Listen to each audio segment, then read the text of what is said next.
Espalhado em 3 continentes, em 3 línguas, por 40 autores diferentes durante um período de 1500 anos, nenhuma coleção de literatura antiga é tão lida mundialmente, tão venerada e tão criticamente examinada quanto a Bíblia. Mas serão todas as palavras neste livro histórico as próprias palavras de Deus? As histórias contadas na Bíblia realmente aconteceram? E existe alguma evidência tangível que possamos ter em nossas mãos que prove que a Bíblia é verdadeira? Você está prestes a descobrir.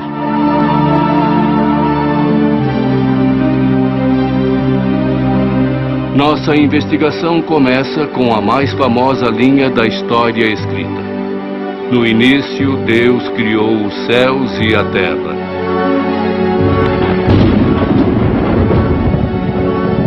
Mas isso é possível? Será que um Deus todo-poderoso criou o universo? O que a ciência moderna tem a dizer a esta pergunta? Basicamente, temos que acreditar que a matéria sempre existiu ou foi criada. Hoje, as evidências apoiam fortemente a teoria do Big Bang. Imagine por um momento tudo o que existe no vasto universo. Cada cordilheira, cada floresta, todo o corpo de água, todo o planeta distante. Tudo espremido em um pequeno ponto microscópico do começo de tudo. Os cientistas dizem que o universo explodiu e começou deste ponto inicial. Enquanto o universo se expandiu, ele se esfriou. Qualquer coisa que se expande esfria, e neste momento o universo tem uma temperatura de 3 graus acima de zero. Nós detectamos esta radiação como radiação de micro-ondas. Observatórios do Polo Sul medem a distribuição das micro-ondas através do espaço e fornecem informações relativas às mais antigas condições do universo. Então o Big Bang não é uma ideia teórica, é algo que estamos observando e medindo. Então, a melhor evidência científica sugere que o universo começou confirmando as palavras do Gênesis. Existia evidências científicas convincentes de que esse conto bíblico de Adão e Eva é, na verdade, história. Pode cada ser humano do passado, presente e futuro traçar sua árvore genealógica de volta até um homem e uma mulher?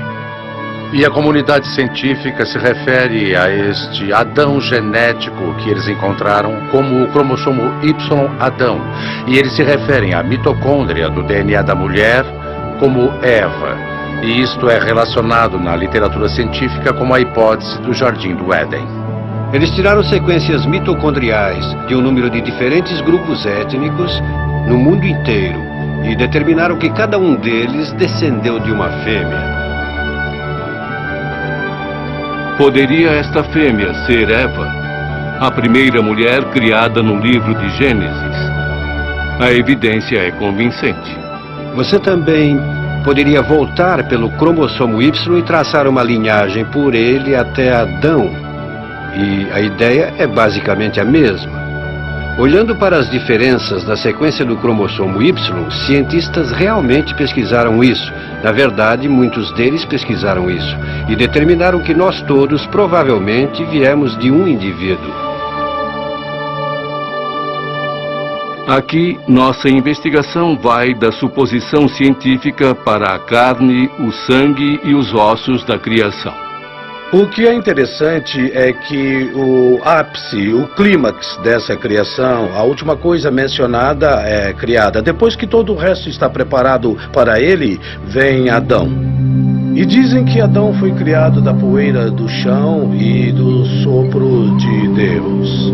E o que isso nos diz é que, sim, os seres humanos são uma parte da criação como qualquer outra coisa. E também nos diz que nós temos, e Adão também tinha uma relação especial com Deus. Então Deus criou o homem como a sua imagem. Como macho e fêmea, ele os criou.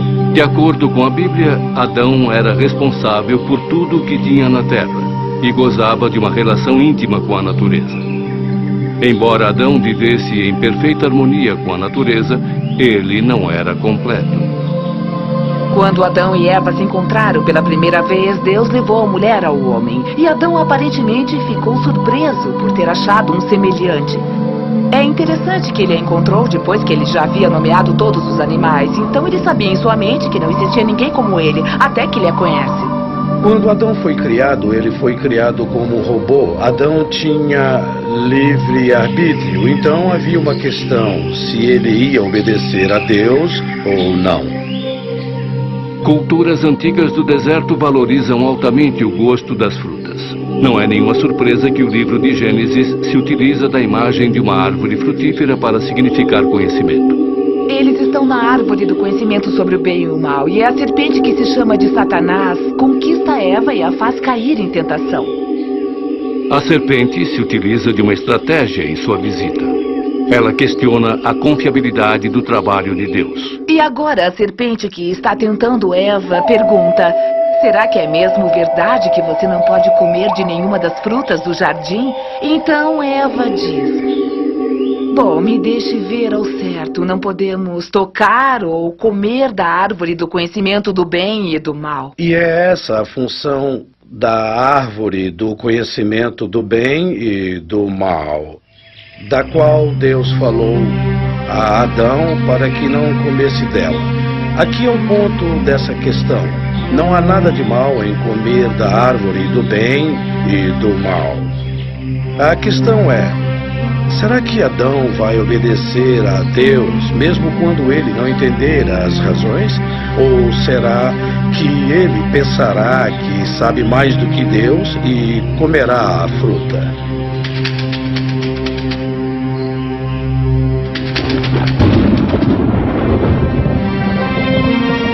Como punição por sua desobediência, Deus exilou Adão e Eva do jardim.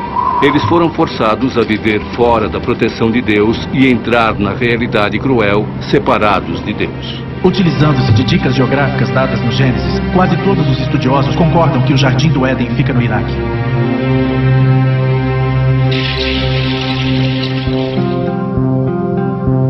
De acordo com o livro de Gênesis, a expulsão do paraíso inicia um tempo de maldade sem precedentes. Baderna e violência correm soltas pela terra. Irmão assassina irmão. Este é o pano de fundo de uma das histórias mais controversas do Velho Testamento. A história de Noé e sua arca. Quando chegamos ao tempo de Noé, Deus havia sido paciente até este ponto, mas agora ele está determinado a pôr um fim à humanidade pecadora através de uma inundação. Eu trarei uma inundação de águas sobre a terra para destruir toda a carne, e tudo que está na terra irá morrer. Noé obedeceu a Deus e preparou sua família. A família de Noé carregou o barco com comida e com os animais que logo repovoariam a terra. Inicialmente cético, o povo da época de Noé pediu misericórdia. Mas era tarde demais e Deus fechou as portas da arca.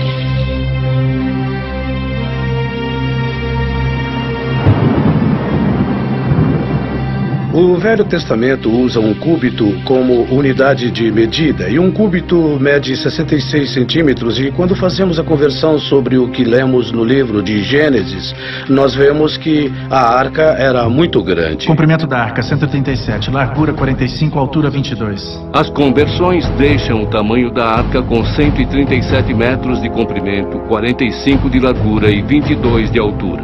Fotos de satélite do Monte Ararat, na Turquia. Mas certamente uma inundação catastrófica deixaria impressões geológicas e antropológicas.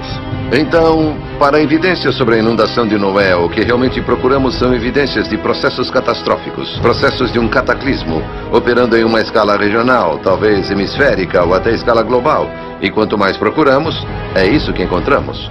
Uma coisa que podemos esperar são bilhões de coisas mortas, enterradas em camadas pedregosas sob a água por toda a Terra. E é exatamente o que encontramos em registros geológicos. Um registro de muitas coisas enterradas subitamente, incluindo animais muito grandes enterrados por inteiro. Como a teoria da inundação global se encaixa com sítios geológicos como Grand Canyon? Contamos coisas diferentes sobre sua história. Da forma como o evolucionista aprendeu a pensar, como eu fui ensinado a pensar, como todos nós aprendemos a pensar em nossa educação. Que o processo presente se encaixa em tudo. Então você vê este canyon de 28 quilômetros e aqueles pequenos rios lá embaixo. E aquele rio está, suponho, fazendo alguma erosão. No ritmo atual, o rio levaria milhões e milhões de anos para cavar o Grand Canyon. Mas a criação pode ser uma ideia diferente. Ela propõe, parece para todo mundo, que um volume muito maior de água passou por aqui rapidamente, cavando este buraco. Esta seria a grande inundação da época de Noé. A interpretação dessas informações pode ser apoiada? Aliás, até meus colegas evolucionistas reconhecem hoje que o Rio Colorado nunca poderia cavar um canyon como este. A mecânica de erosão está toda errada. Simplesmente não cavaria um canyon como este.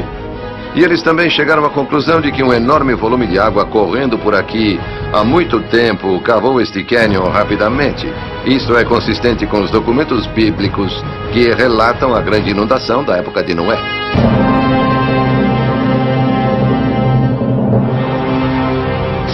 No próximo bloco, será que as cidades originais do pecado, Sodoma e Gomorra, existiram de verdade? E existem fantásticas profecias científicas no livro de Jó? O filho de Adão.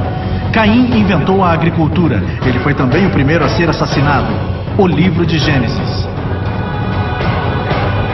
Os segredos da Bíblia. O Gênesis descreve Deus como brando quanto à ira, porém rápido e decidido em julgamento. Talvez nenhuma história do Velho Testamento demonstre a intensidade da cólera de Deus mais vividamente do que a tragédia de Ló e sua família. A história de Sodoma e Gomorra é sobre pecado e sobre punição. É sobre Deus decidindo que ele já teve o suficiente sobre a justiça e maldade e ele agirá, destruindo tudo. Após uma briga territorial com seu tio Abraão, Ló decidiu levar sua caravana para fora dos portões de Sodoma e Gomorra, um lugar conhecido por seus costumes terrivelmente pecaminosos. Por fim, Ló se dirigiu à cidade, mesmo Deus enviando mensagens de que Sodoma e Gomorra seriam devastadas por causa de seus pecados. Ló sofreu muito em Sodoma.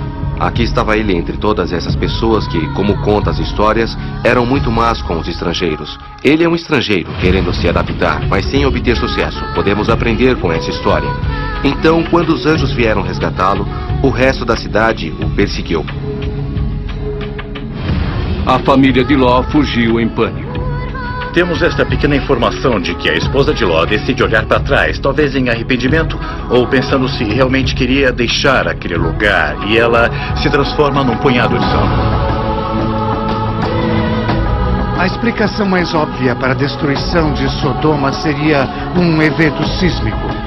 Um grande terremoto que liberou um monte de matéria. A Bíblia fala de muito fogo que acaba incendiando Sodoma. As evidências nesse sítio são de que os prédios estão queimados.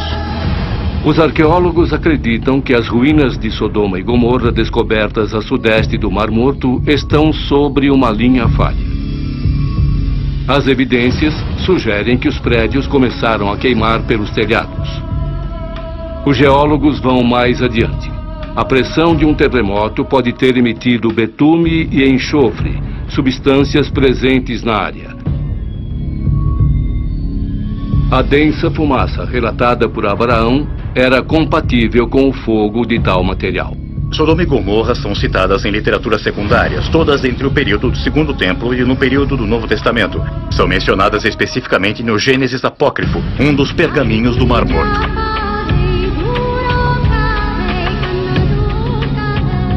A seguir, vamos examinar uma história sobre um homem que luta contra a realidade refratária do mal no mundo. Sua resposta não apenas oferece aos leitores um exemplo virtuoso, sugere um conhecimento das leis científicas que governam nosso universo. Falo de Jó, esse é o nome. Jó foi um homem que viveu há uns 3.500, 4.000 anos. Não sabemos exatamente onde ele viveu, mas sabemos que ele era bem rico. Ele era um fazendeiro criador de gado. Era bastante abençoado por Deus em termos de riqueza e saúde, boa família, excelente reputação na comunidade. No início do livro de Jó, os leitores são introduzidos a uma cena do tribunal celestial, onde essas figuras chamadas de filhos de Deus, a quem chamaríamos mais tarde de anjos ou como servos de Deus, por assim dizer, que vem reportá-lo sobre as atividades.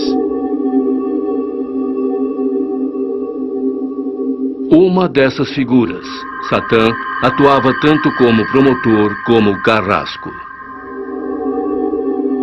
E a petição de Satã a Deus era de que este homem era justo porque Deus lhe dera muito conforto. E Satã quis fazer um experimento. Vou tirar tudo dele e aposto que Jó irá rebelar-se contra o Senhor. E Deus disse, pode fazer isto, mas não tire sua vida. E você conhece a história. Satã, com a permissão e consentimento de Deus, traz todos esses desastres físicos e calamidades na vida de Jó. Então ele perde suas propriedades, perde sua família, perde sua saúde. É levado ao estado mais inferior. Terá Deus me abandonado? Ou pelo menos parece que sim. Por quê?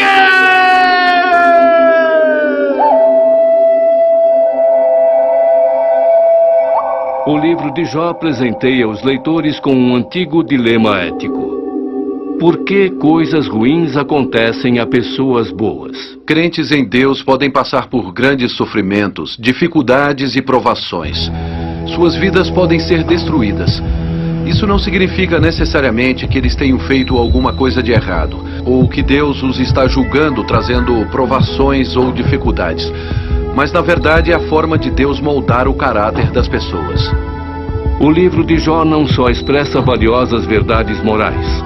Alguns cientistas acreditam que ele fala de futuras descobertas científicas. O livro de Jó fala sobre o começo do universo. E como um começo além da matéria, espaço e tempo. É o primeiro livro da Bíblia que fala sobre a expansão do universo. Foi Fred Hoyle, o famoso astrônomo britânico, que primeiro falou que a Bíblia é fantástica sobre o que diz a respeito da cosmologia. O passado do universo pode ser reconstituído a um começo da matéria, energia, espaço e tempo. Como um livro escrito há muitos séculos antes do advento da ciência moderna, poderia conter uma informação tão intrigante. Um dos temas dominantes que se vê no livro de Jó é sobre Deus criando a vida em seu melhor estado, em seu melhor projeto, mas não apenas a melhor forma de vida, mas também o melhor relacionamento ecológico. Em outras palavras, ele cria carnívoros para se relacionarem com herbívoros, para que os carnívoros só possam matar os fracos, os doentes e moribundos, ou quem o molesta, e não de forma que eles possam matar qualquer animal. As relações ecológicas são idealizadas. Os cientistas listam outras 10 profecias científicas sugeridas no livro de Jó. Elas cobrem assuntos nos campos da meteorologia, oceanografia, o estudo de animais pré-históricos e fósseis.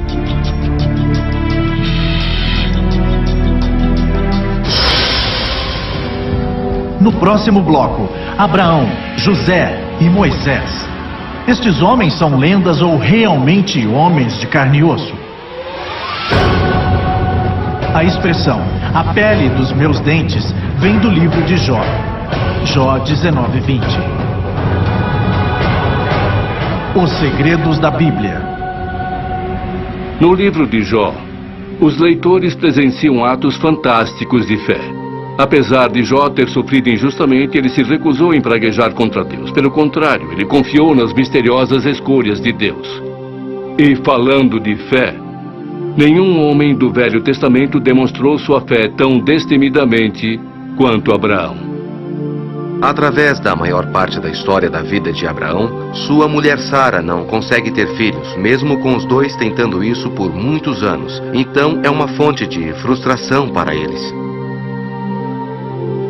Como é possível que Abraão seja pai de uma grande nação, quando depois de repetidos esforços e súplicas, sua mulher Sara continuava estéril? O milagre da promessa de Abraão é que muitos anos se passam e Sara não dá um filho a Abraão. Ela está quase com 90 anos antes de conceber este filho. E este milagre, sozinho, a incompreensibilidade de como uma mulher com 90 anos pode dar à luz a uma criança. É uma promessa, novamente, de que Deus agiu, de que Deus mantém as suas promessas. Abraão foi recompensado por sua fé constante. Ele recebeu seu tão esperado filho, o herdeiro de sua promessa. Abraão e Sara criaram Isaque para servir ao Senhor, enquanto o garoto servia como uma lembrança viva da lealdade de Deus. Mas Deus ainda não havia terminado com Abraão. Ele tinha outro pedido. Abraão, confuso, não hesitava em sua fé e preparou-se para obedecer a Deus. Satisfeito com a fé de Abraão, Deus interveio para fornecer um substituto. Abraão, não encoste um dedo no menino. Agora eu sei que teme a Deus, porque você não negou o seu filho a mim. Seus descendentes serão tão numerosos quanto as estrelas.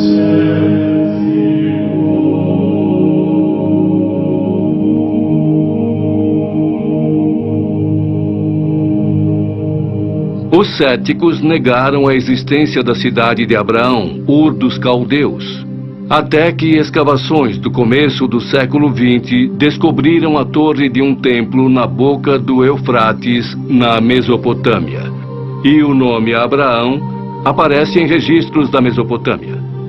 Agora, um dos descendentes mais famosos de Abraão é José, filho de Jacó.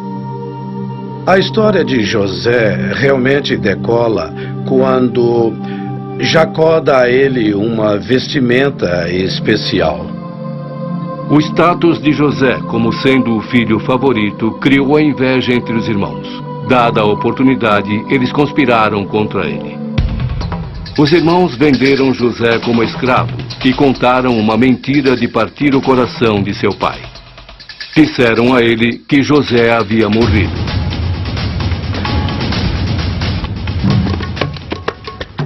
Chegando ao Egito, José foi vendido aos serviços de Potifar, um oficial do alto escalão do Egito.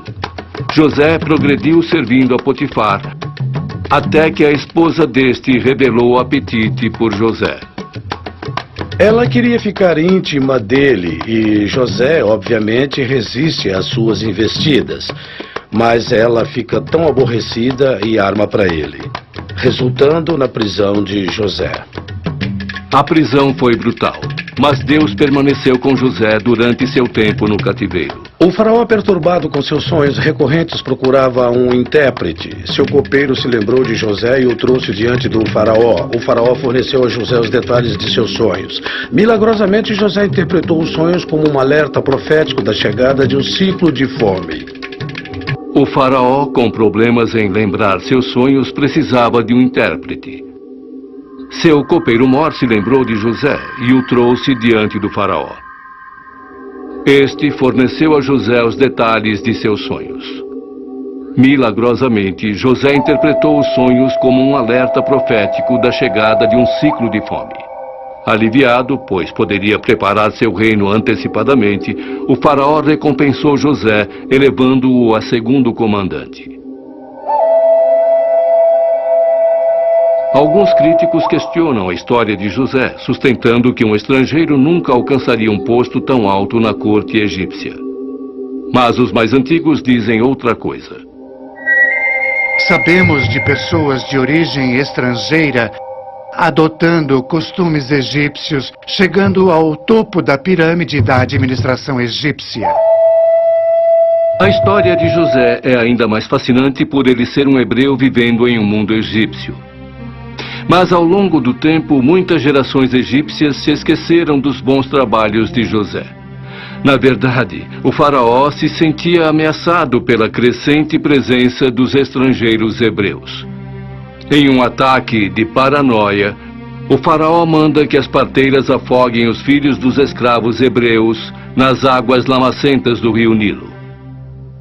É a partir destas tristes circunstâncias que temos a história de Moisés, o visionário legislador. Amram e Joquebede, pais de Moisés, colocaram-no em uma arca num pequeno barco feito de junco no rio Nilo e deixando seu destino nas mãos de Deus. Deus foi muito gentil, pois foi a filha do faraó que resgatou o cesto do rio. Este é o significado de Moisés, retirado das águas. E depois ele se tornou um príncipe na casa do rei. Moisés foi educado e treinado na corte do faraó, onde cresceu com o rico conhecimento dos egípcios, matemática, filosofia, medicina e arquitetura. Embora Moisés tivesse sido criado na aristocracia, ele não podia negar sua origem hebreia. Os hebreus eram constantemente maltratados e culpados por causar problemas. Um dia, Moisés presenciou um momento que mudaria sua vida. Onde está o seu Deus? Ele merece morrer como um cachorro. Todo esse Cheio povo de indignação, merece ser tratado Moisés como executou cães. sua vingança. Impressionado, Moisés escondeu o corpo e seu crime sob a quente areia do deserto. Moisés era um homem marcado, é claro, agora que ele havia matado este oficial. Então ele foi à península do Sinai. Após passar 40 anos no Sinai, escondido como um pastor, Moisés teve um encontro com o divino.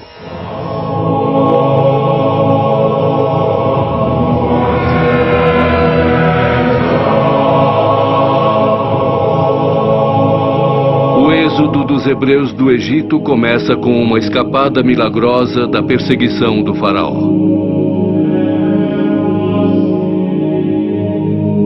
A fuga da escravidão para a terra prometida é marcada por desrespeito e desobediência a Deus.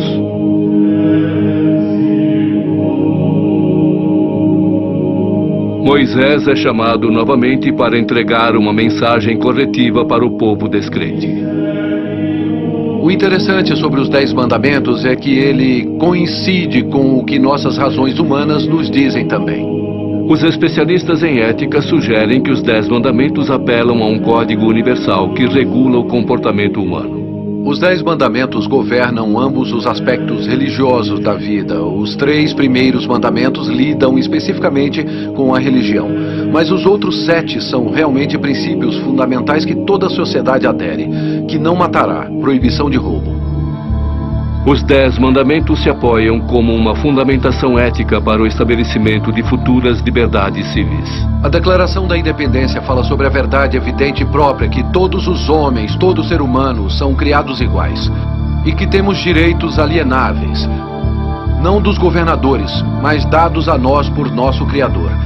E isso fundamenta que tipo de governo nós temos e qual o propósito do governo.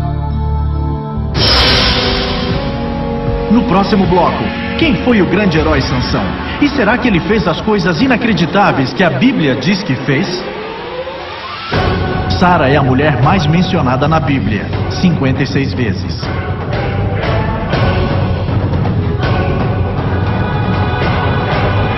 Os segredos da Bíblia. No mundo, portanto, Moisés é celebrado como um visionário corajoso. Na verdade, de acordo com a Bíblia, seu encontro com Deus produziu os princípios morais nos quais a maioria das civilizações modernas se apoia. Lembre-se, Moisés nasceu sob a ameaça de morte. Nosso próximo herói tem um começo mais promissor. Seu nome é Sansão. Quando Sansão nasceu, seus pais lhe passam o que chamamos de votos nazirenos. Os votos nazirenos incluem muitas coisas. Uma é que você nunca beberá vinho, nunca beberá nada fermentado ou nenhum tipo de álcool. E a outra é que nunca poderá cortar o cabelo. Não há nada especial ou mágico sobre os votos. Eles são um sinal de devoção a Deus. E se Sansão foi criado para servir a Deus, então seria importante para ele mostrar devoção de alguma forma.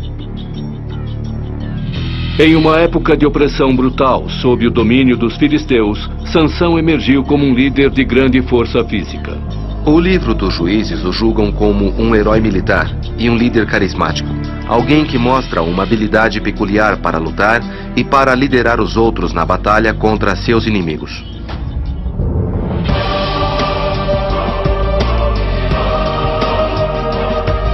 Sua força física rivalizava com sua fraqueza moral.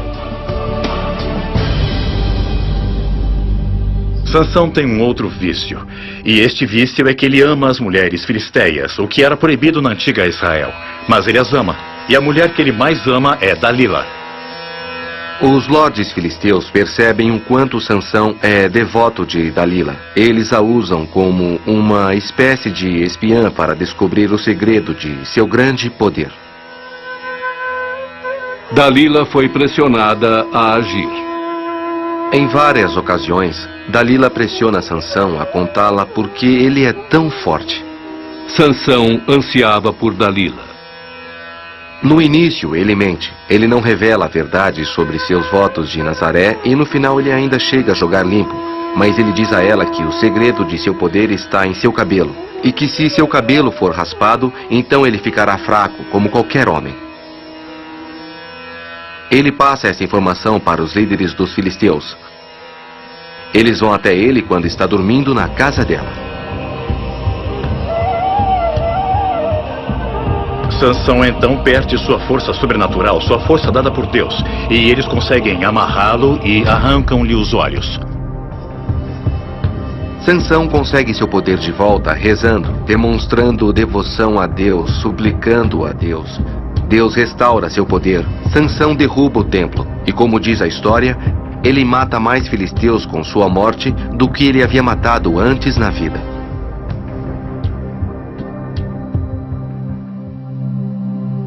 A busca de Sansão por prazer lhe custou sua liberdade. Mas as cordas dos filisteus não podiam amarrar sua determinação. Hoje o mundo procura por líderes que combinam a coragem e a força de uma pessoa como Sansão com a sabedoria e o senso crítico de um sábio. Todas estas qualidades podem ser encontradas neste último herói, Davi.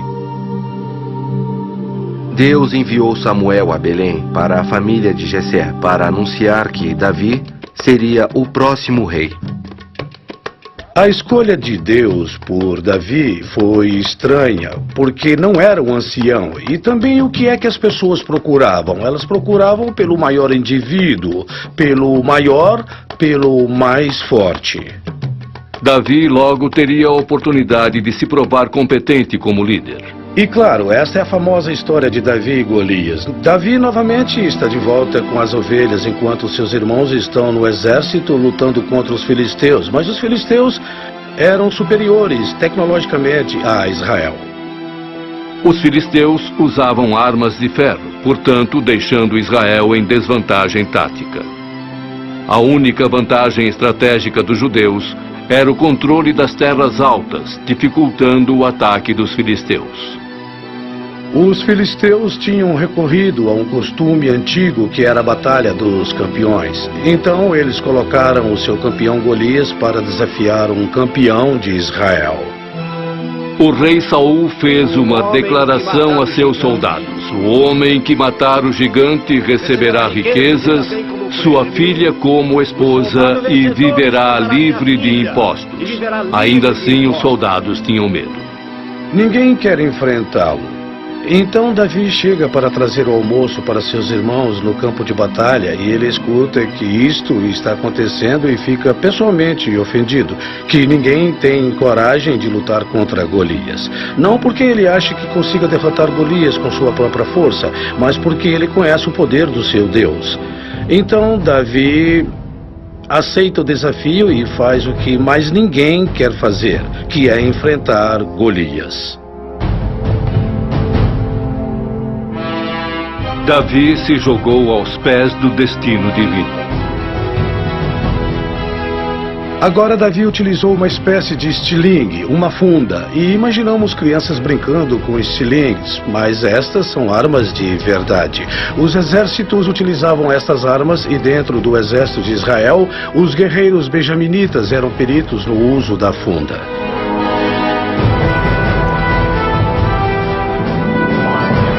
Na funda cabiam pedras do tamanho de bolas de beisebol. O talentoso músico pediu a Deus que o fortalecesse.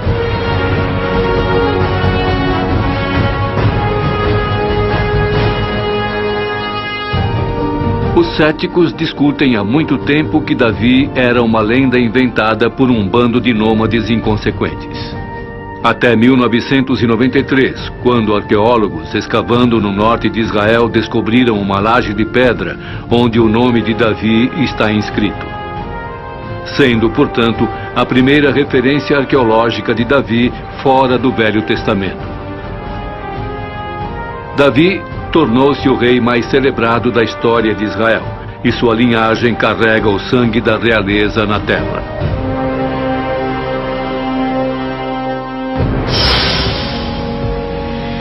No próximo bloco, o que os cientistas escavaram nos anos 60 que prova a precisão da Bíblia? O primeiro livro da Bíblia, Gênesis, vem da palavra grega que significa início.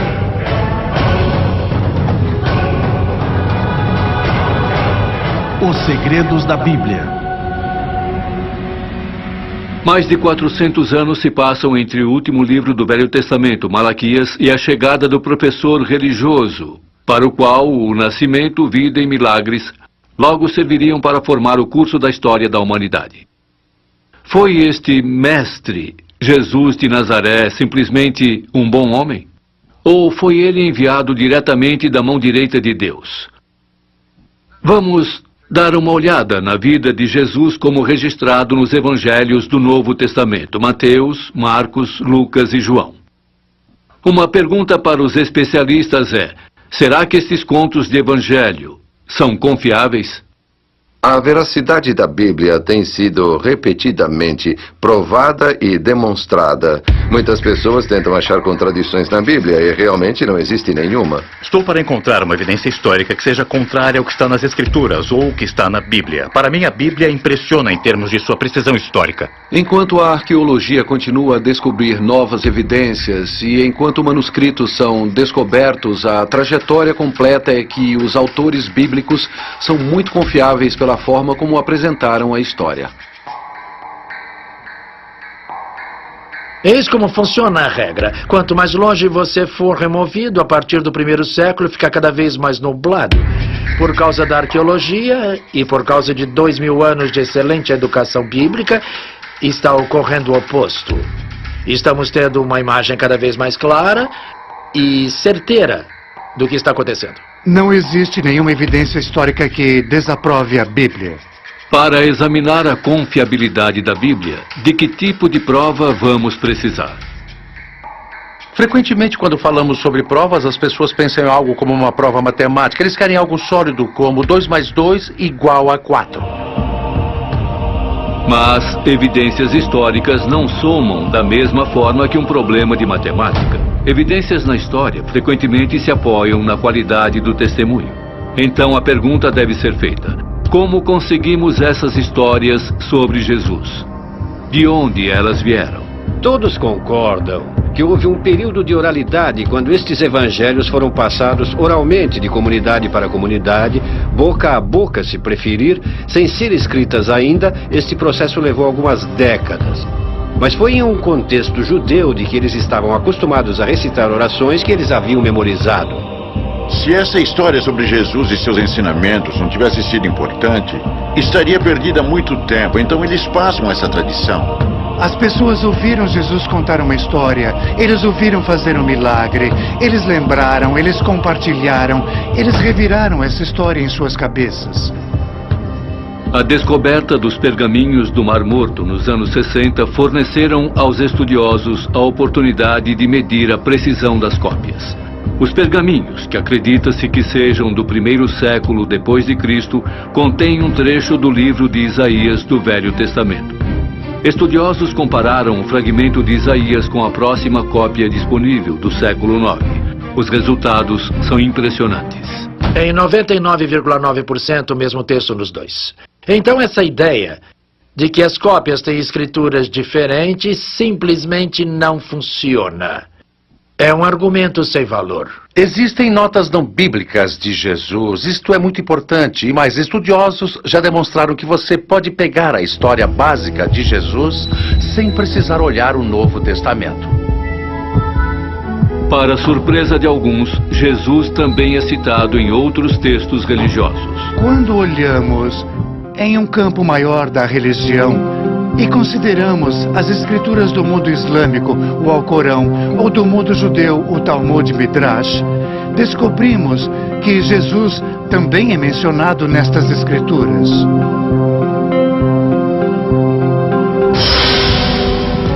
No próximo bloco, que provas existem de que Jesus realmente existiu? E existe alguma evidência de que ele realmente fez milagres? O rei Davi é o mais mencionado na Bíblia, 1118 vezes.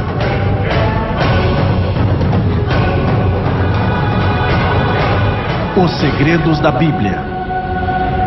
Agora, desviamos nossa atenção para o conteúdo dos evangelhos. Que tipo de pessoa eles retratam? O que eles nos dizem sobre o próprio Jesus? Os evangelhos são biografias, mas não são biografias no senso moderno. Biografias modernas dependem de uma narrativa em primeira pessoa, gravações de áudio, gravações de vídeo e escrituras deixadas para trás pelo sujeito. Para que tipo de pessoa a veracidade da Bíblia tem sido repetidamente provada e demonstrada? Muitas pessoas tentam achar contradições na Bíblia e realmente não existe nenhuma. Jesus chega ao Rio Jordão para ser batizado por João, um entusiasta religioso de aparência miserável e pregação fervorosa que o tornaram um pária impopular. De acordo com as notas do Evangelho, o batismo de Jesus inicia um período de 3 anos de pregação e curas. Ele levava uma vida relativamente normal, trabalhava, estudava, ia a festas como as festas de casamento em Canaã, onde aparentemente ele deixou uma impressão perene. Jesus e seus discípulos chegam como convidados de um casamento. Os casamentos antigos eram similares aos casamentos modernos em vários aspectos. Existe um senso muito forte de reciprocidade nos casamentos antigos. Pessoas davam presentes valorosos para esta nova noiva e casal e eles esperavam por uma grande festa em troca. Maria, mãe de Jesus, responsável pela comida, se depara com uma verdade vergonhosa. Acabou o vinho. Mas a resposta de Jesus dá uma dica de seu propósito divino. Então ele diz aos garçons para encherem estas jarras de pedra com água. Ele não diz para desviarem o olhar ou para saírem dali enquanto ele faz surgir um frasco ou uma poção e joga dentro da água. Ele simplesmente diz: está bem, podem começar a servir o vinho. E a água vira vinho.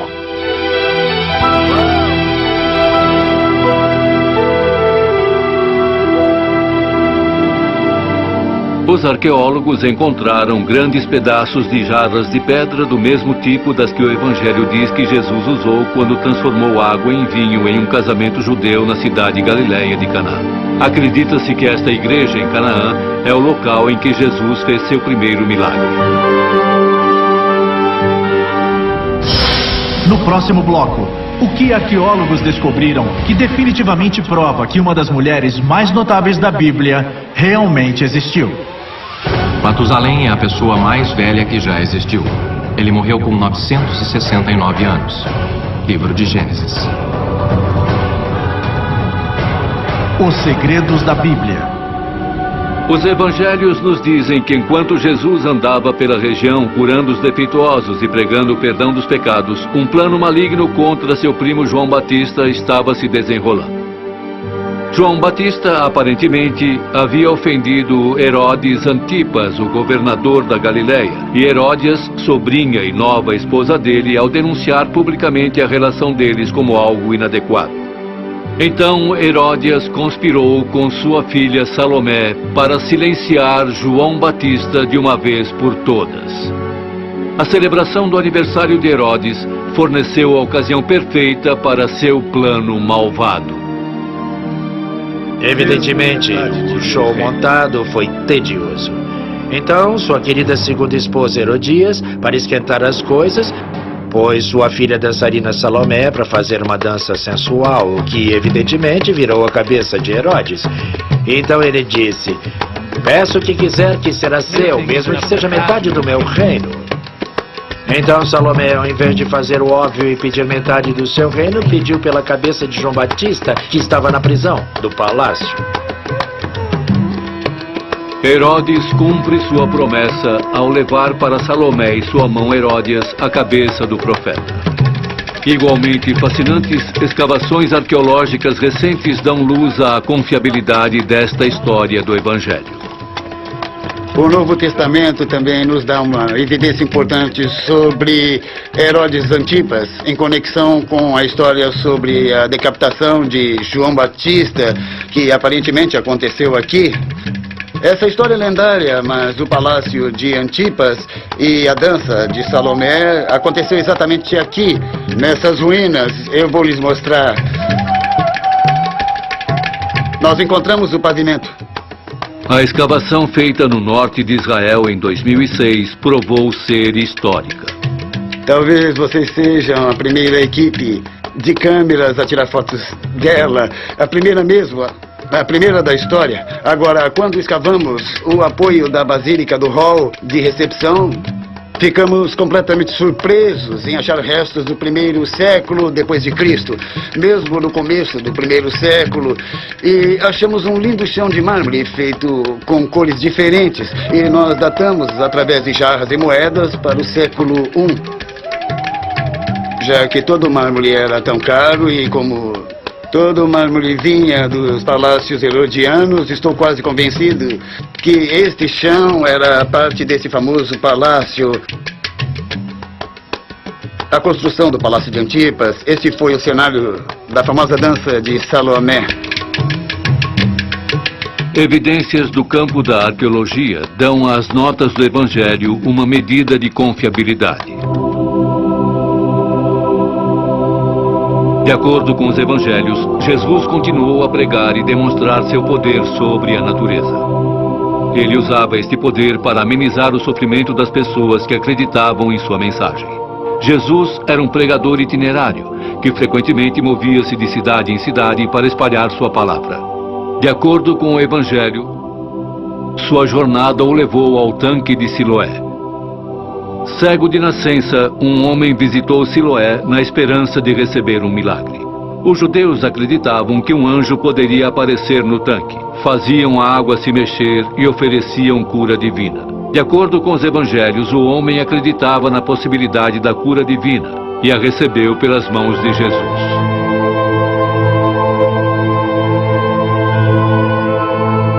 Mas existem evidências de que tal lugar existiu?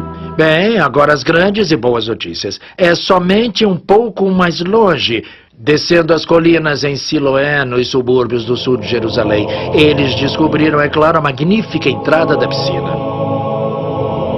Os evangelhos descrevem Jesus exercendo autoridade sobre vários aspectos da natureza. Cada milagre que Jesus fazia aumentava o seu perfil e convencia mais ainda os seus discípulos de que ele era o Messias. Dentre os milagres de Jesus, um dos mais espetaculares é quando acalma a tempestade.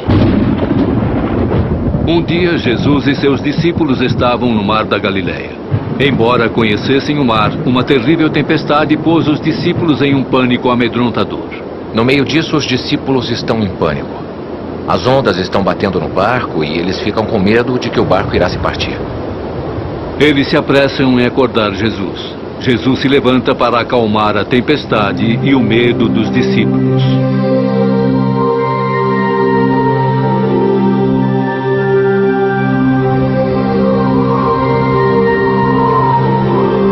Novamente, este é um relato muito forte de sua autoridade, que toda a criação deve responder à sua palavra falada, porque ele é o maior. Mas será que os fatos básicos desta história são verossímeis? O Mar da Galileia é um lugar muito interessante. Ele fica como em uma tigela, com violentas tempestades de vento, com os ventos batendo contra as montanhas e criando situações nodais muito assustadoras. Uma das mais excitantes e recentes descobertas arqueológicas se passou na Galileia, onde um barco que Jesus e seus discípulos poderiam ter usado apareceu na primavera de 1986. O barco poderia comportar de 12 a 15 pessoas, a quantidade sugerida nos evangelhos. O barco tinha um espaço para dormir compatível com a nota do evangelho. No próximo bloco, novas e fascinantes evidências de que a crucificação de Cristo foi um verdadeiro evento histórico. E testemunhas que dizem que a ressurreição realmente aconteceu. A Bíblia foi originalmente escrita em 3 línguas: hebraico, grego e aramaico.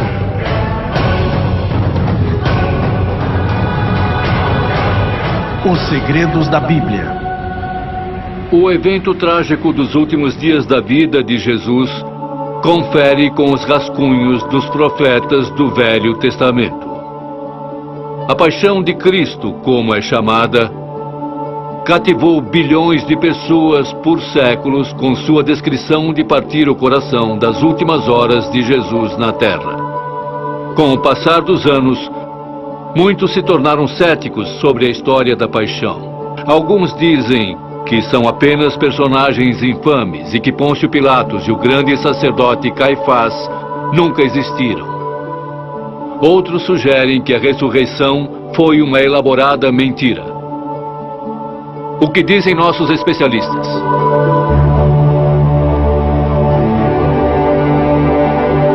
Os últimos 4 dias da vida de Jesus, comumente referidos como a Paixão, passaram a ser uma das mais intrigantes e controversas partes dos evangelhos. Nos dias que antecedem sua crucificação, Jesus entrou de forma triunfal em Jerusalém. Enquanto passava pelos muros da cidade, espectadores saíam de suas casas para cumprimentá-lo e saudá-lo com folhas de palmeiras. Isso seria muito comumente conhecido hoje como Domingo de Ramos. A notícia da chegada de Jesus se espalhou rapidamente entre o alto clero judeu do Sinédrio. Eles viam o popular Galileu como uma grande ameaça para seu controle do povo judeu. Caifás, o mais cético e cínico dos Sinédrios, conspirou com o resto do conselho para pôr um fim à missão de Jesus. Na história do julgamento de Jesus, existe este homem, Caifás, um sacerdote. No começo dos anos 90, uma descoberta arqueológica significativa foi feita em um túmulo escavado na cidade de Jerusalém. Uma série de pequenas caixas, chamadas ossários, foram encontradas. Após o corpo de um ente querido ter sido completamente decomposto, a família reuniria os restos para guardá-los dentro dessas caixas de ossos. Para se lembrarem de quem eram os ossos em cada caixa, eles rabiscavam os nomes no fundo da caixa. Então, quando esse túmulo foi escavado, eles encontraram o nome Caifás. Os ossos que encontraram na caixa eram os ossos de um homem de 60 anos. O nome, a data e a inscrição no ossário incrivelmente batem com a descrição e a época do sacerdote judeu Caifás dos Evangelhos. Então, será que temos os ossos do sacerdote Caifás, a pessoa mencionada no julgamento de Jesus? É bem provável.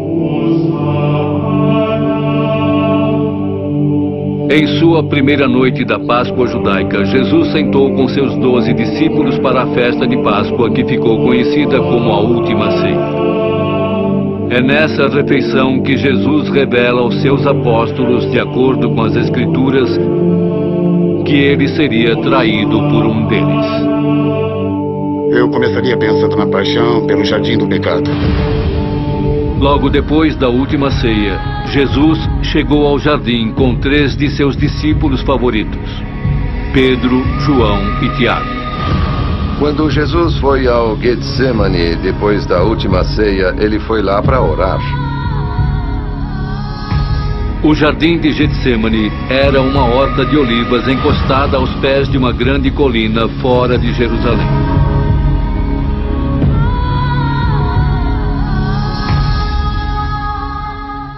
Enquanto os discípulos dormiam e Jesus orava na noite, Judas se encontrou sozinho no jardim com um soldado enviado pelo Sinédrio. Judas havia combinado com o soldado que ele marcaria Jesus com um beijo da morte. Judas. Prendam-no!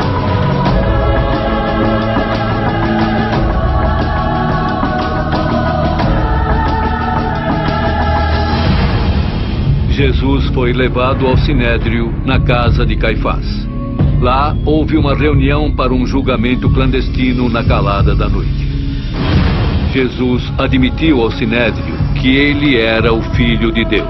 Eles o pegaram. Queriam apedrejá-lo por blasfêmia depois disso. Jesus foi então levado ao governador romano Pôncio Pilatos para ser condenado à morte.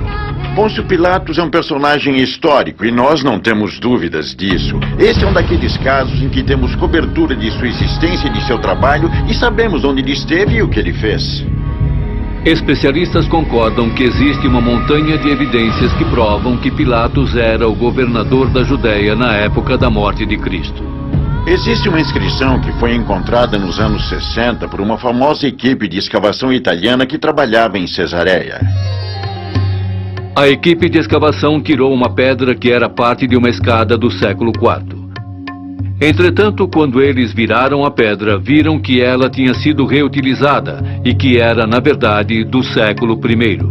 Quando eles a viraram, encontraram parte de uma inscrição, e nessa inscrição você pode ler claramente a palavra Pôncio Pilatos, mostrando que ele era o governador da área.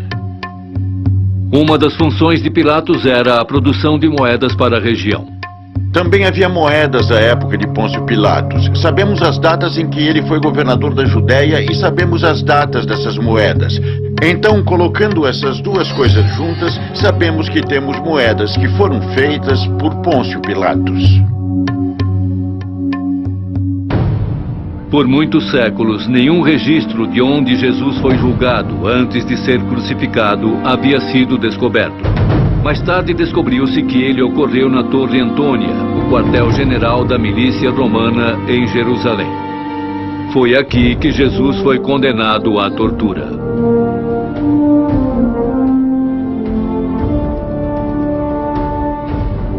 Depois que tiraram suas roupas e o espancaram, os soldados colocaram uma coroa de espinhos na cabeça de Jesus para zombar dele.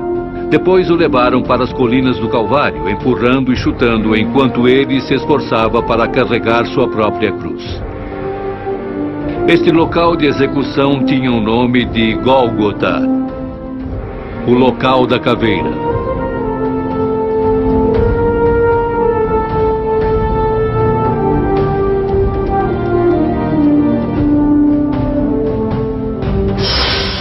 No próximo bloco, poderia Jesus ter sobrevivido à sua brutal crucificação e meramente fingiu voltar à vida? Ou existem evidências científicas que provam o contrário? O Salmo 119 é o capítulo mais longo da Bíblia. Ele tem 176 versos.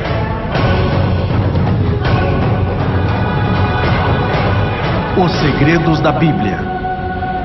Todos vimos a crucificação de Jesus, retratada dramaticamente em pinturas, peças de teatro e também em filmes. Mas como alguém passa por esta forma tradicional de execução bárbara?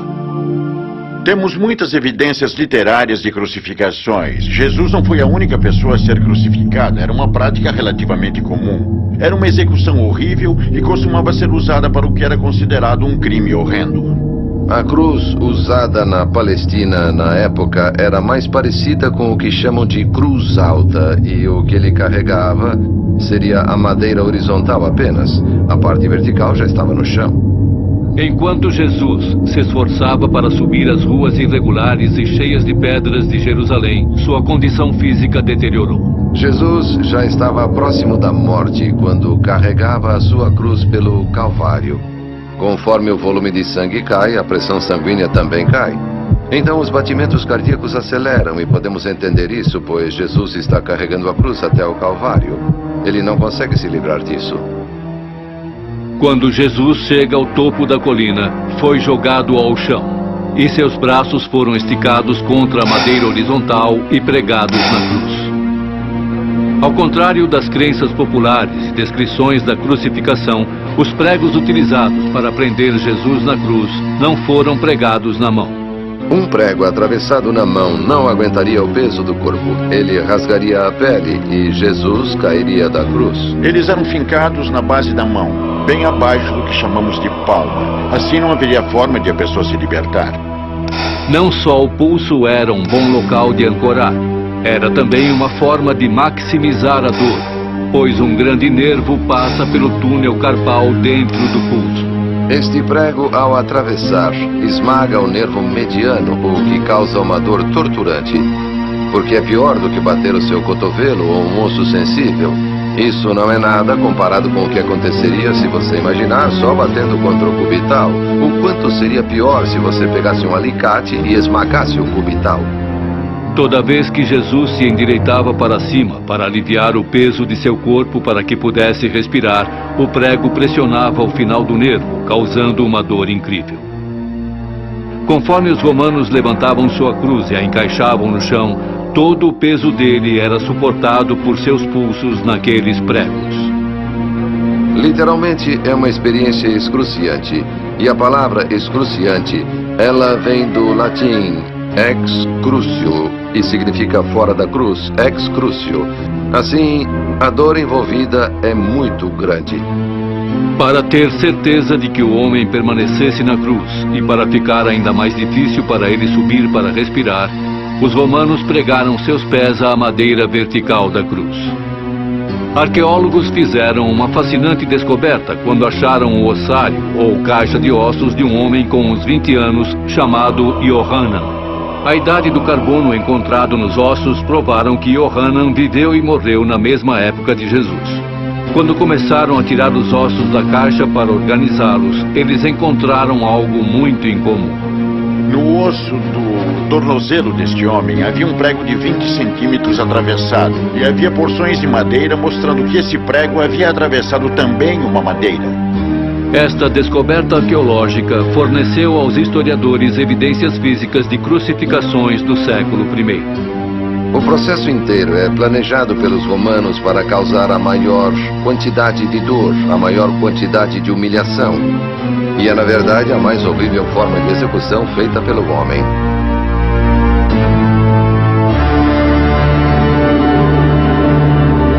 Céticos acreditam que Jesus sobreviveu à sua crucificação e que ele fingiu sua própria morte para completar as profecias do Velho Testamento. Mas por causa de registros históricos, sabemos com certeza que isso seria impossível.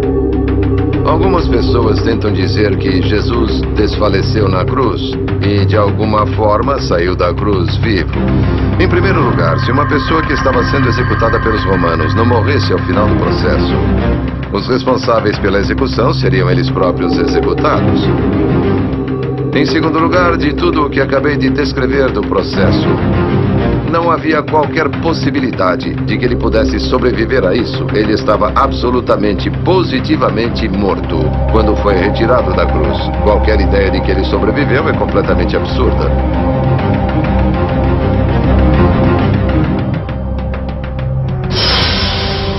No próximo bloco, uma nova religião está nascendo e seus seguidores estão dispostos a morrer por suas crenças.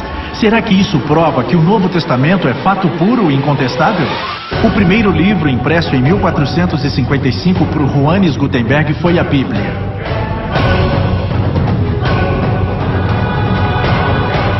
Os segredos da Bíblia. Depois de confirmar sua morte, a família de Jesus e seus seguidores estavam ansiosos para lhe dar um enterro apropriado antes do pôr do sol no começo do sábado. Um homem rico chamado José de Arimateia pediu a Pôncio Pilatos pelo corpo de Jesus, para que pudesse honrá-lo com um enterro judeu tradicional. José havia comprado uma grande pedra recentemente para ser esculpida para seu próprio túmulo. E foi lá que ele pôs Jesus para descansar. Um túmulo do século I é fácil de encontrar. Temos muitos exemplos arqueológicos de túmulos do século I. Uma pesada pedra em forma de roda foi posta na porta de entrada do túmulo e foi colocado um guarda romano em serviço na entrada, já que os sinédrios tinham medo de que os discípulos tentassem roubar o corpo e dizer que ele havia voltado à vida. Era lacrado na frente, tinha uma abertura pequena. Você precisava se curvar para entrar, e a primeira coisa que se via era uma sala grande e vazia. E também havia salas que se abriam para os lados, onde eram realizados os enterros. No domingo, Maria, mãe de Jesus, e Maria Madalena levaram temperos e óleos com a esperança de ungir o corpo de Jesus. Mas quando chegaram no local do túmulo, descobriram que a pedra havia sido rolada e o túmulo estava vazio. Maria e Maria Madalena foram recebidas por um anjo que lhes disse que Jesus de Nazaré acordou de sua morte e as instruiu para alertar Pedro e os discípulos que Jesus iria encontrá-los na Galileia. As mulheres não eram consideradas testemunhas confiáveis em tribunais. É, portanto, incomum que a primeira linha de testemunhos para a ressurreição de Jesus venha das mulheres nos evangelhos. O testemunho de uma mulher no século I não era nem válido, não tinha valor num tribunal. Se a igreja estava inventando a ressurreição, certamente não escolheria as mulheres para serem a primeira linha de defesa. Era quase uma certeza de que o túmulo foi encontrado vazio.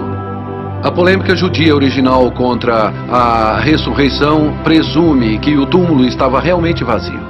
Tendo acordado da morte, Jesus primeiro apareceu para Maria Madalena.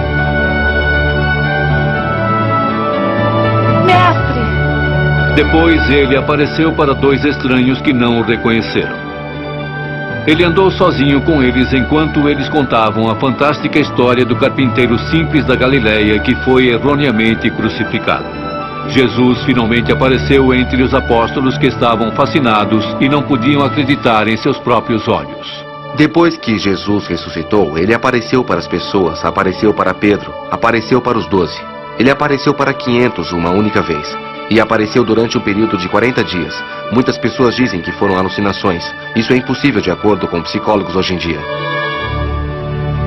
Outra peça-chave de evidência para a história da ressurreição é que os fiéis e testemunhas mantiveram que Jesus ascendeu para o céu em virtude da perseguição dos sinédrios.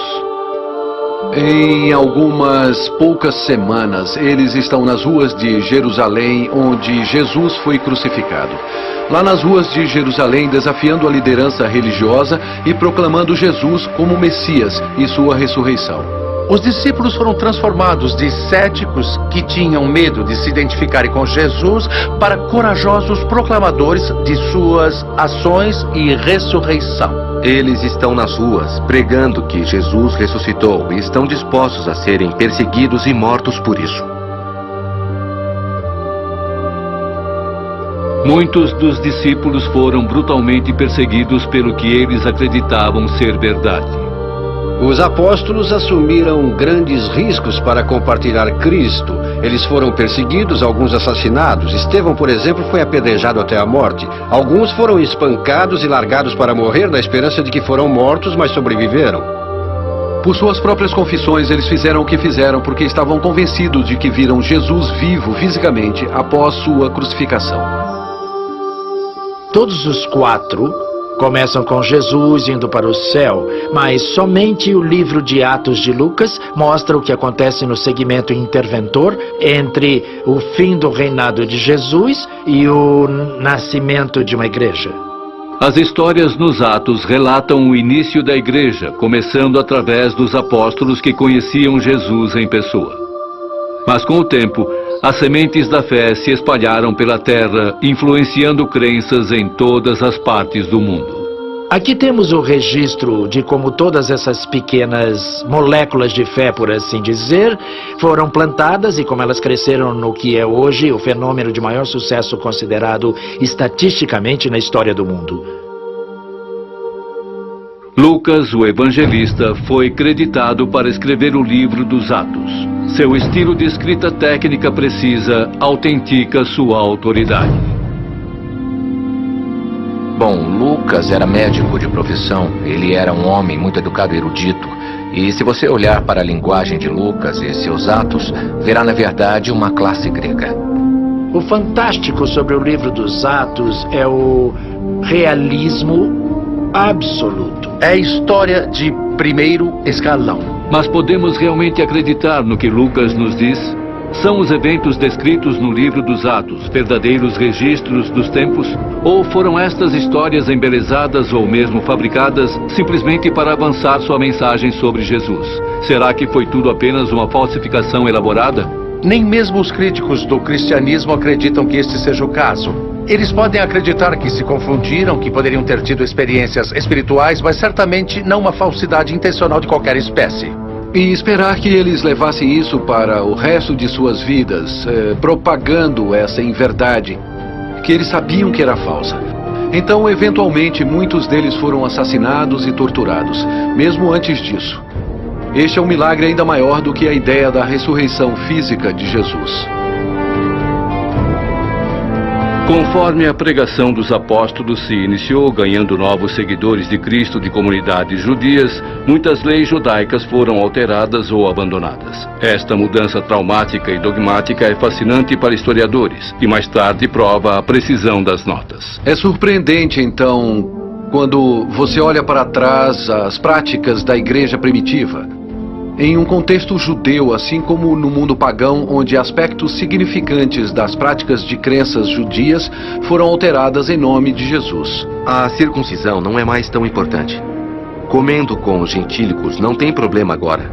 Comer comidas que não sejam kosher não tem problema agora.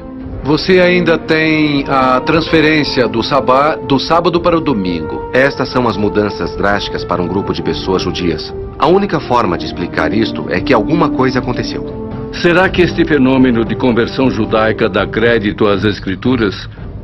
Muitos acreditam que essas mudanças só seriam possíveis se Jesus tivesse ressuscitado realmente. Seria um tanto inexplicável se Jesus tivesse continuado no túmulo. Faz muito mais sentido os judeus fazerem essas mudanças enormes se realmente eles o encontraram vivo após a morte. Algo teria de ter acontecido nesse tempo de proporções monumentais.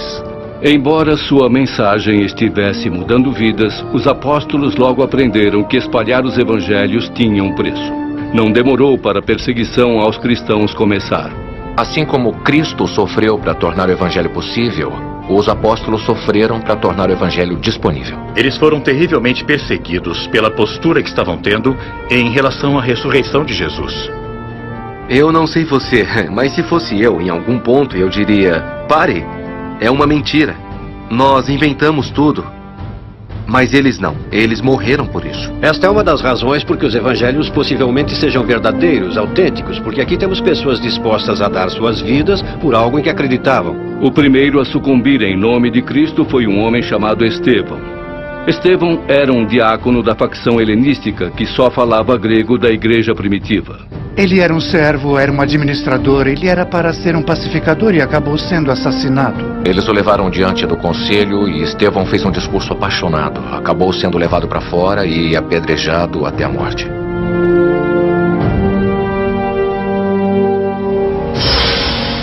No próximo bloco, existe prova de que o monstro assassino Paulo viajou para Malta e Roma? A expressão "um cego guia outro cego" é na verdade do Evangelho de Mateus.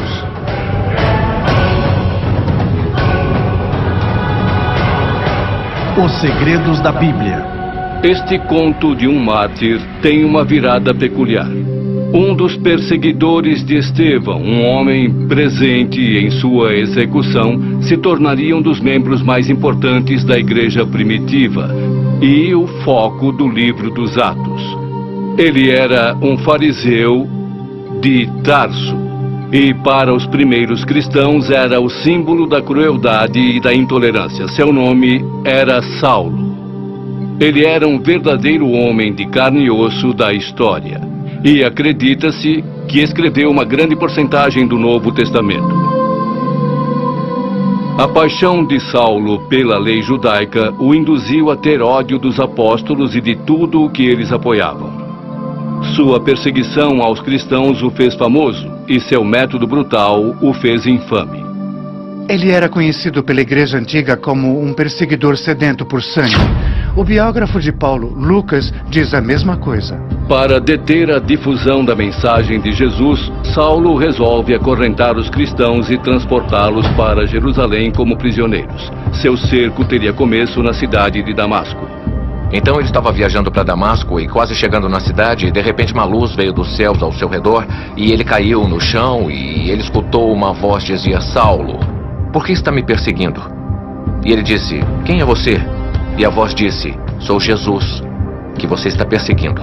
Mas levante-se, vá à cidade e lá será dito o que você deve fazer. Então ele se levantou, mas percebeu que estava cego e que tinha que ser levado até a cidade. Eles passaram pela casa de Judas na rua chamada Direto. Aí o chefe cristão de Damasco, chamado Ananias, que foi requisitado para batizá-lo, e é claro que Ananias deve ter dito: "Você só pode estar brincando, senhor, este é o chefe dos perseguidores." Mas depois o senhor explica a ele que ele seria missionário dos pagãos, então ele o batiza. Batizado por Ananias, Saulo voltou a enxergar. Mudou seu nome para Paulo e dedicou o resto de sua vida para Cristo. Ele desafiaria as convicções religiosas que antes ele havia lutado tão brutalmente para proteger. Mas foi esta conversão dramática plausível? Foi a visão de Cristo ressurreto a razão por trás da mudança repentina de Paulo? Alguma coisa o fez mudar de maior inimigo para maior patrocinador do Evangelho. Explicar o porquê ele faria isso é muito difícil. Fora qualquer teoria de esquizofrenia ou qualquer outro tipo de problema psicológico. De acordo com historiadores, o local retratado na conversão de Paulo está lá até hoje. Você pode ir para Damasco e ainda ver a rua chamada Direto. Em árabe é chamada de Darbi al-Mustaqim, o caminho reto. Eles ainda te mostram o que é suposto ser a capela de Ananias, onde Saulo voltou a enxergar. Apesar das perseguições e mal-entendidos, os apóstolos seguiram em frente. E, com o tempo, sua mensagem converteu muitos corações. Igrejas começaram a aparecer em todos os lugares e suas comunidades se reuniam para adorar o novo Messias. Mas aqueles novos cristãos ainda tinham algumas perguntas sobre Jesus e seus ensinamentos. Eles não sabiam como suas vidas deveriam ser conduzidas, como deveria ser sua fé. Mesmo recebendo isso por uma tradição antiga, é bom ter alguns escritos que os lembrem e os reforcem. Às vezes havia grandes discussões teológicas explodindo na igreja. Todos os apóstolos enfrentaram esses problemas de frente, carregando uma série de mensagens que se tornaram o livro de epístolas. Essas mensagens ministeriais se provaram tão eficazes quanto os próprios evangelhos. As cartas, as epístolas, foram escritas para responder perguntas muito práticas que estavam surgindo em várias igrejas a respeito de como levar uma boa vida cristã. No próximo bloco, artes antigas são evidências da jornada descrita na Bíblia de Paulo para Malta. Jesus chorou é o verso mais curto da Bíblia.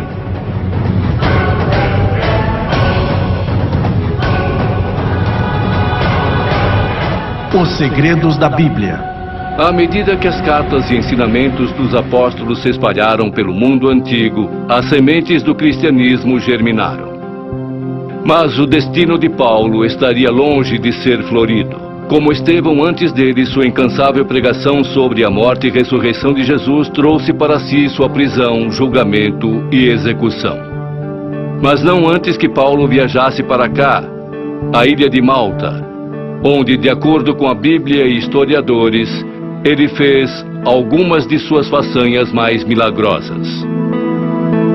Durante o Império Romano, pregar a mensagem de Cristo significava arriscar a vida. Paulo acabou sendo preso e as razões para sua prisão são provavelmente muito complicadas. As autoridades judias queriam ver Paulo preso porque Paulo e os seguidores de Jesus emergiam como uma nova religião muito poderosa que ameaçava e competia com o judaísmo. Os romanos queriam que Paulo fosse preso porque lembravam que o fundador do cristianismo, Jesus, foi julgado e morto como criminoso. Então Paulo foi preso pelo que chamaríamos de razões religiosas e também políticas. Mas mesmo quando as portas da cela se fecharam para ele, o ministério de Paulo não terminou. Ele continuou escrevendo cartas e pregando o evangelho para qualquer um que o ouvisse. Ele poderia falar até com mais autoridade, escrevendo da prisão, porque agora ele era um prisioneiro de Cristo. Ele não tinha nada para lucrar pessoalmente, mas apenas a privação e sofrimento adicional de proclamar o evangelho da prisão. Descobertas arqueológicas recentes em Israel atestaram os detalhes das cartas de Paulo na prisão e até o próprio desenho de sua cela. E os 2 buracos da cela representam de forma muito bonita a vida de São Paulo.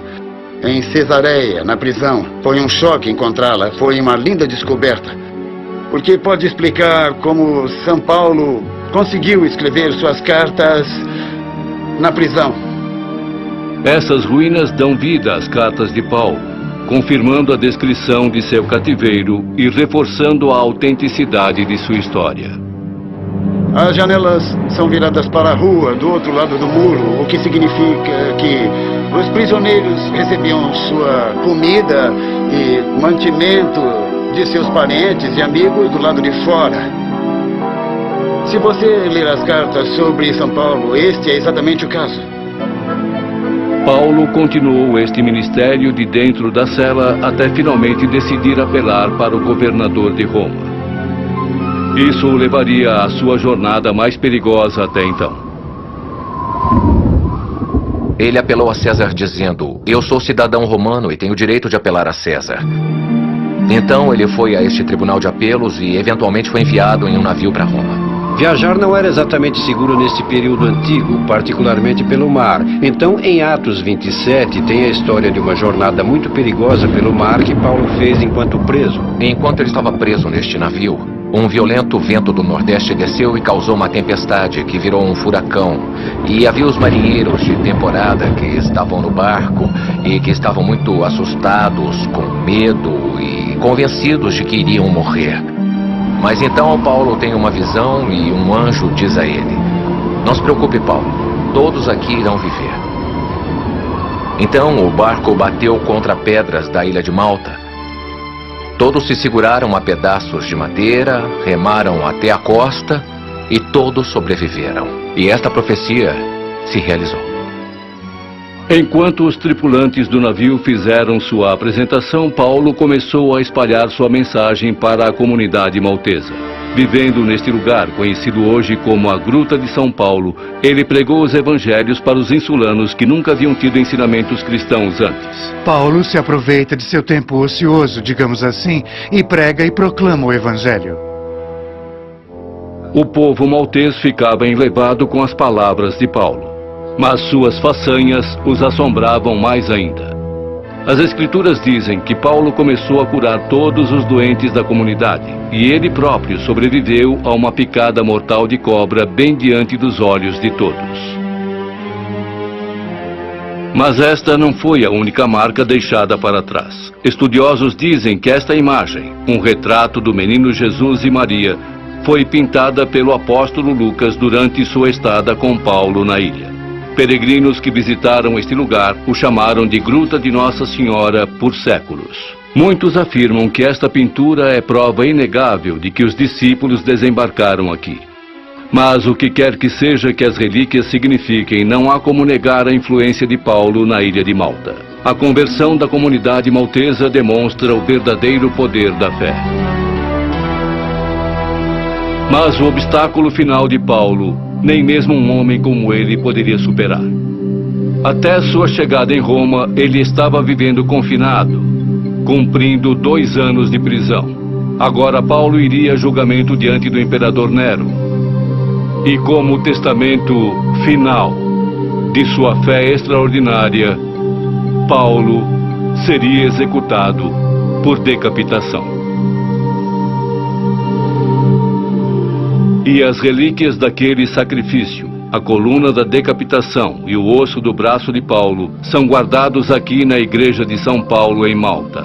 Os paroquianos desta igreja, junto com todos os cristãos de Malta e de todos os lugares onde a influência de Paulo se espalhou, são testemunhos vivos para a vida deste santificado discípulo de Jesus.